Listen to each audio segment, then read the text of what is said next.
Hi folks, and welcome to your Gersnet immediate post-match reaction pod, coming to you in association with Forest Precision Engineering. My name is Alec Anderson and I'm coming to you from outside Hampden Park, Glasgow, after Rangers have just dispensed with Heart of Midlothian by 3-1 in the Viaplay Scottish League Cup semi-final on Sunday, the 5th of November 2023. Remember the 5th of November, but despite the fact they're going off all around me here in Glasgow's south side, I'll not be hitting you with any kind of fireworks on the pitch type puns, although you do need to say that for most of the last decade, Rangers and Hampden has been a bit of a binfire more than a bonfire. The last time I was stood out here after we'd played Hampden in this competition, I was talking about, rather than National Stadium, I was thinking about National Shite Day, the famous Half Man, Half Biscuit song. And to kind of paraphrase the most famous lyric from that ditty, there was a Michael with a Mo going mediocre with a Morelos in Mount Florida. And no such kind of worries today. It wasn't even routine because it was so good. It's not a case of we came here today and we thought, oh yeah, we just managed to get through it. That was the main thing, just get to the final, and we just kind of struggled or what have you.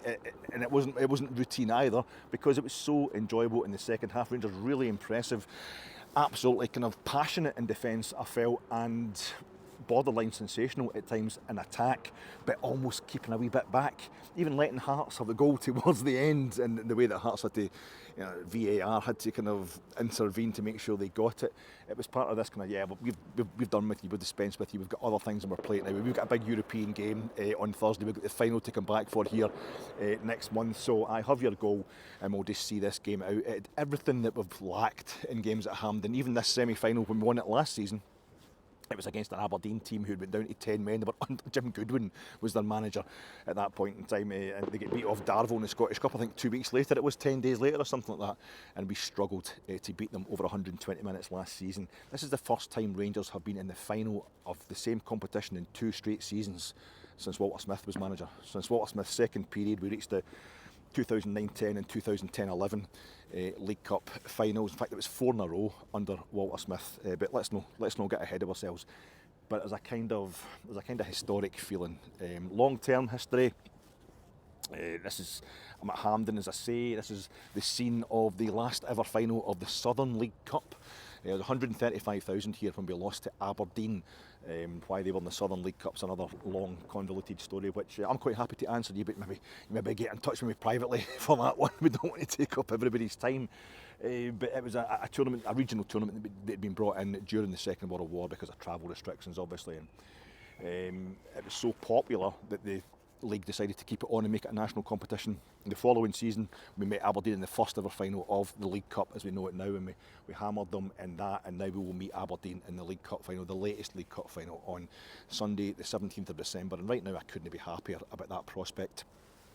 I had said, even when Michael Beale was struggling earlier this season, we're trying to map out what exactly would he have to do to keep himself in a job, and it was basically a win from that defeat to Celtic in the league until the next time we played Celtic in the league at Parkhead.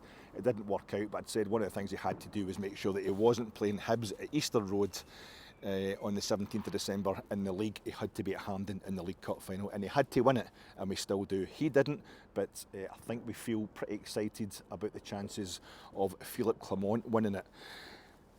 James Tavernier getting 2 goals today, captain my captain. I can't tell you how chuffed I was for Tav. I felt as if it's really kind of symbolic. A lot of the abuse he's been through, he's had to endure. He takes it on the neck because he is the captain. But I think he's shown that sort of 4 penalties he's taken in the last 7 days, converting 3 of them. And none of them, the one he missed, didn't cost us a victory. They've just been winning the whole way this week. And I don't think it will count for anything unless he can get his 2 goals today, get his 2 hands on 2 of those 3 handles on that League Cup on the 17th of December. Listen guys, I don't think I've ever been as obsessed with winning a trophy as I have with this League Cup, getting it for the 28th time. This is the 37th final we've reached. Today we reached the 37th final of the League Cup, which takes us 1 more than Celtic in terms of reaching finals, although we've won it I think 6 times more than them. So let's push that. Let's just get a bit more distance between us and them, and what was for so many years our trophy. The League Cup really was our trophy. I wanted 55. I wanted 55 in a way that I've never wanted to win, a competition. I didn't know when it was going to arrive, obviously. But it became 2021, won the Premiership that season, and that was something that we all needed. I think we were all obsessed with that one. In terms of like fantasy stuff, what I really wanted most for Rangers was to see them in a European final. I was only 3 when we got to the Cup Winners' Cup final in Barcelona in '72, and I was nearly 40 by the time we got to another final, and I was lucky enough to get to the City of Manchester Stadium in 2008. So that was a major ambition realised. But I think in terms of obsession, League Cup 28 is definitely high on my list. It's not enjoyable. It's a kind of dark experience. Knowing Rangers have to win this thing, and we just took a massive step towards it today. Aberdeen, and I already know that they'll be playing in Europe. I think on the Thursday. Do Conference League games get moved to Wednesday? I don't know. I need to look into that, but I feel pretty sure. I think Barry Robson was moaning about it. They will be playing in Europe on the Thursday, just as we will. So there's no kind of obvious advantage coming to them before that final. And the reason I'm looking into stuff like that is because it's just been so terrible at Hampden for so long. I was talking to Craig in the preview pod for this on Gersnet on Friday night. Check it out, it's still on our YouTube channel. And I was saying how, or he was saying to me, he was giving me the stats about, it was actually once in 90 minutes, we'd won 1 out of 12 games over 90 minutes. The 12 games we'd been to Hampden, in the euphemistic sense, in terms of national cup competitions, since 2012, and since Walter won that League Cup back in 2011 in his last season in charge. And only one of them was over 90 minutes. It was against Hearts, so we've done that again today. That was quite symbolic. That was nice. But it's been a struggle all the way. So today, even the weather was lovely today. To come here, and like the thing you forget about being in Hampden, the thing you forget when you're watching Hampden on the telly, what you don't see is when you're inside the stadium, you can look up. Things are going well, and the kind of dying embers of the daylight on a early November day. It's framed by the elliptical, all-in-one, the uni roof. You just look up and it's got that big kind of elliptical shape, which is basically a reflection of the footprint of the stadium that holds every major European crowd record you can think of. A historic place, and Rangers in the League Cup is history in action. And what Craig was then saying to me was, can you remember that before that, the last team we beat, before Hearts, like 4 years ago, under Gerrard, beating them 3-0 with 2 goals from Morelos and 1 from Hollander over 90 minutes. Can you remember the last time we won a game at Hampden? A cup game at Hampden in 90 minutes, and I was just like, no, I just couldn't think about it. And it was a semi-final, and I couldn't even remember who the semi-final was against. It was against Motherwell. We beat them 2-1, and I was at that game. I go to all the games. I don't miss us at Hampden. I don't miss Rangers games at Hampden, and it's just, that's the thing. There's a catalogue of semi-finals in my life, because I'm early 50s now. There's a catalogue of semi-finals in my life that I just don't even remember, because Rangers coming to Hampden in semi-finals in particular, unless it was against Celtic or unless something particularly catastrophic happened. I remember Hibs beating us in the 2003, 2004. They beat us in the semi-final in penalties, and then they lost the final to Livy. Rangers at Hampden in a semi-final was just a done deal. It was like, going to get a pint of milk. It was just something you had to do. You got it out of the way, and that was it. It didn't even rate, on a kind of enjoyment scale or whatever like that. And today, that was lovely. I think we needed that one just to kind of get us back into that feeling of, Hampden's a place where we can be confident. Let's not lie. It's nice that Celtic aren't in this just now at this stage of our kind of comeback from the traumas of Michael Beale. It's nice that we're playing against Aberdeen, but obviously there's huge pitfalls in that as well. There's absolutely no pressure or expectation on Aberdeen. It's all about us, and James Tavernier just needs to get his hands on that trophy. He needs to get, never mind the 2 goals today, he needs to get the 2 hands on 2 of those 3 handles on that wee League Cup trophy. Sorry, I keep saying that, I know it's corny as anything, but I think the 3 handles for me represent the fact that this would mean we have won 3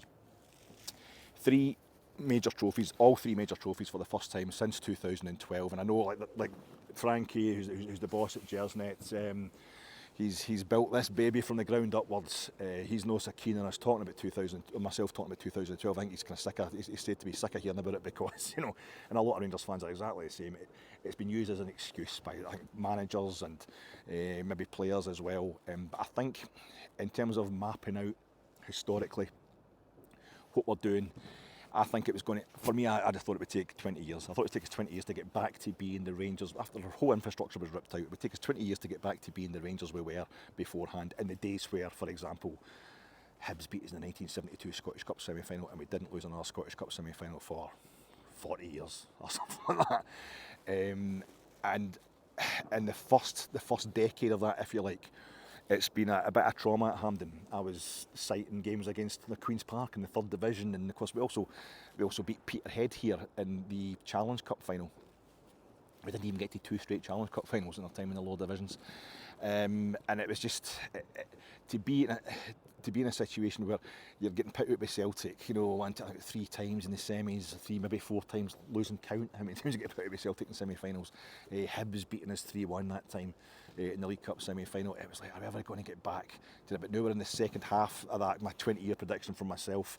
You're into the second decade, and it's like, yeah, that's us 1-2 straight League Cup semi-finals with increasing in League Cup with increasing kind of confidence. And we're getting, just the fact we're getting back to Hampden like 3 times a season last season, that's actually a major thing as well. Even though, as a Rangers supporter, you're not allowed to say that, and I don't mean I'm boasting. I don't think that's in any way a boast for Rangers to be getting to 3 games at Hampden in a season and not winning any trophies, but you have to start somewhere.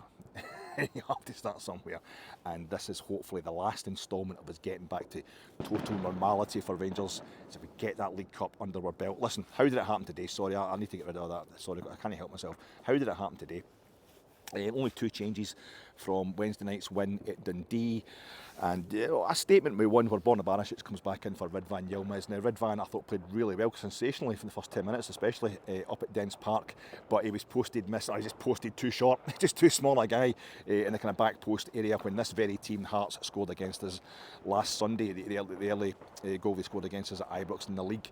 So he's dropped, Borna back to fitness, he came back in today and was really good, and Todd Cantwell coming in for Scott Wright, not a big statement in itself, not a big surprise there, but I think it was more about 2 players who didn't move, who just stayed in their place from Wednesday night. The big statement I think was Leon Balogun being back at centre half, and he was great today. Ben Davies remaining on the bench, so I don't know if I've not heard any kind of post-match stuff from the manager or whatever, so maybe that's a bit of a statement on he fancies Balogun a bit more than Davies just now. Maybe he had doubts about why Davies, did he have a wee problem, Ben Davies, or maybe he prefers Davies for Europe. I don't know. Is it a case of Ben Davies is not been looking eager enough to come back after a small injury, and the manager said, well, your place is gone then, that's fine, there's somebody else at once? I don't know, this is me just reading all sorts of stuff into it, but I'm quite happy with Davies or Balogun these days. But the other one was Sam Lammer staying in the 10 role. I think that was quite significant today, although Todd Cantwell was everywhere in that first half to the point where he got himself booked. It was all-out attack from we'd most of the ball, obviously. Hearts had a few sorties forwards, which, because of the scar tissue from last weekend, you're worried that we're going to come to something. Lawrence Shankland, he's out on the left, he's out on the right, and all that. He's trying really hard. I think Balogun had like a last-minute block from somebody, and I was so happy for Big Leon, because that game against Hibs, he's playing another team from Edinburgh in the League Cup semi-final 2 years ago. Hibs were 3 up in about a quarter of an hour at the start of one half, and Scott Arfield pulled one back at the end of that same half. But we lost it 3-1 and easy. Total reversal today. It's the second half, and we score the 3 goals in a quarter of an hour at the beginning of that half, and it's Hearts get their wee consolation at the end of that same 45, but it's too late for them. So it was a super comeback, I thought, for Leon Balogun in that sense. Bit of catharsis for the big fella. But yeah, we plugged away. We were doing that thing again. There was a few balls going to the back post, and there was nobody there for them, although there was a bit more effort going on. You got Danilo up front. Sorry, he's starting up front. Didn't start up front against Hearts last Sunday, obviously, and he seemed to give us more movement. Some nice inter-passing going on with Cantwell, Danilo, Seamer. They're good footballers. They read each other really well. But we didn't get the goal, and you're always worried. And Todd Cantwell picked up a booking. I'm up the back of the south stand, so I couldn't really see for sure if it was merited. It looked like a straightforward challenge for me, but he didn't come back out for the second half. I don't know if he's still recovering from fitness. We need him more. The managers decided at 0-0 in a semi-final that we need him more for Thursday night, or if it was about that booking, the chance he might get himself sent off, because he doesn't shirk anything, Todd Cantwell. He doesn't shirk anything at all. He's absolutely everywhere, and a lot of players have got their best players in this league. A lot of teams, their best players are from Japan, whereas we've got the lead singer of the group, Japan. He's David Sylvan. He looks, he's got that hair. He's as sexy as anything. Wee bit androgynous, and I absolutely love him. But he did not come out for that second half, and Scott Wright did. Scott Wright, the hammer of the Hearts at Hampden, and the fella next to me was joking away. He said at half time that the fella that happened to be sitting next to at Hampden today, he said, I quite fancy Wright coming on for Cantwell, maybe because he's got that booking. I'm thinking, you don't take players off in this day and age because they're on a booking, mate. Well, they did. He was absolutely spot on. And he was like, he scored against Hearts last time here, obviously, in the Scottish Cup final. And he certainly did. He did it again today, but not until James Tavernier had scored the penalty. Danilo it was brought down. The classic, he seemed to be running away for the goal, so why did the goalie bring him down? It seemed like a bit of a silly decision perhaps by the Hearts goalie, but down went Danilo. At first I was worried he was injured, but of course, like all the typical South Americans, as soon as the penalty was awarded, he was thoroughly delighted. You're worried for Tav, his fourth penalty in the space of 7 days, his third against the Jambos. Up he steps, slots it away. This time last week I was spouting absolute nonsense, as I am today, talking about the fact when we got that second penalty against Hearts that was awarded in the last minute last week, in the league game, we're still 1-0 down. Tav had missed one in the stroke of half time. I thought his shoulders went down and he looked totally terrified. And he knew his career was up for grabs if he missed this one, never mind just the captaincy. He was going to be hunted at Ibrox by the haters. He spoke midweek about how he was actually even more confident for the second one than he was for the first. I was totally reading everything. I was putting it all on him, not in any way true. Tav was totally chilled out and he was Mr. Ice Cool today, putting us up, 50th minute, 5 minutes into the second half, we're 1-0 up. Jack Butland, fantastic save from a corner. 55th minute, we have this beautiful breakaway. I can't even remember who was involved. I think Ryan Jack was heavily involved in it. A lovely bit of football, sweeping up the pitch. Not as I'm more kind of, convoluted slightly. A more kind of deeply patterned, deeply constructed breakaway than the one from which Scott Wright scored against Hearts in extra time at the Scottish Cup final in 2022. But nevertheless, he lined it up again, teed up that finish into the bottom corner, a la May 2022, and off he went into the old Rangers end. It was absolutely smashing. And then again, Jack Butland has a fantastic save. Super Jack Butland in goals. Absolutely brilliant save over the bar. And we go back up the park, free kick, edge of the box. Tav steps up. Captain, my captain. Top bin, goes nuts. The old golf swing celebration right in front of us. It was just great. And after that, it was just about Hearts trying to foul us, try to kick us, getting kind of angry, and us trying to avoid injuries. And they got themselves a penalty, and Lawrence Shanklin, I say, who scored against us for Queen's Park here in that league game in the third division back in 10 and a half years ago. There he goes again, scoring against us. Another consolation. Didn't actually matter, and we got ourselves over the line. And the thing for me is that banner, 2 trophies in 11 years, no good enough. And I'm thinking, no, it's no good enough, but it's a bit of disingenuous sentiment. There's a lot to be read into other stuff that's happened, other achievements in terms of European qualification, get to a European final and all that. But that starts to change when suddenly we have a chance, because of the calendar. The League Cup always switches over its history. It switched from being a kind of early spring final to a midwinter final. We've got a chance to have won all the major honours one year after the other. League title 2021, Scottish Cup 2022, and now the League Cup in 2023.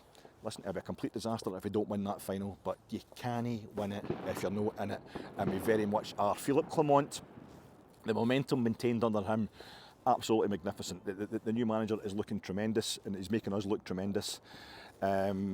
He's won 3 games this week where in the last 7 days where we're a goal down. He's shown that if we're a goal down, if you're beating us, you've scored a goal really early in the match, we're not going to crumble. If we're playing really badly and you're still beating us come the 90th minute, we can still turn it round and beat you and get 3 points in the league game as we did last Sunday. He's shown that if there's a delay to the kick-off, if we can't get to the stadium on time, and then after we do kick off, at an away ground, and the game gets held up again after 5 minutes. Well, after 4 minutes, because we score after 5 minutes, we'll come out and we'll be more ready than you, and then we'll just break you down. If you try to come at us after we've taken the lead, we will destroy you. And today, it could be 0-0, it could be a battle in the first half. You can hang in there, you can threaten to hit us on the break. Come the second half, we'll come out there and we will blow you away within 15 minutes. He's turning into a man for every kind of scenario. But he hasn't kept a clean sheet in the cup competitions in Scotland, and he hasn't even scored a goal in Europe. So much to prove. The big man doesn't like to look forward. The next game is the most important game. 1 game at a time mantra is coming out big style from the big baldy Belgian. But I'll look ahead for him. I think Thursday night's a hard one. I think it's harder than we realise. Sparta Prague talking about having a lot of injuries and that. We'll see if that's true. But I think this could very well be another 0-0, to be honest, with the way Sparta played in that first game. But I would like, obviously, you want us to win. But even the draw would probably keep us in it, keep us. The best chance of progressing. We'd still have be favourites to progress ahead of Aris Limassol, even if it isn't the Conference League. And then we've got the classic sticky fixture, Livingston next weekend, and then we're into that next international break. Just 2 more good results. And it has to be a win against Livingston, and I think it has to be a win against Sparta Prague, and we can just sit back for a couple of weeks and let everything kick in and augment and redouble our efforts going forward, and hopefully get the first domestic trophy of the Scottish season under our belt next month. How good does that sound? Listen, folks, that's enough from me. I think it's John McCallum, Ross Bennett and David Fraser are on the flagship show tonight at 9:30. There will be a flagship show tonight, guys, as well as me talking rubbish here. So enjoy that, and I'll talk to you soon.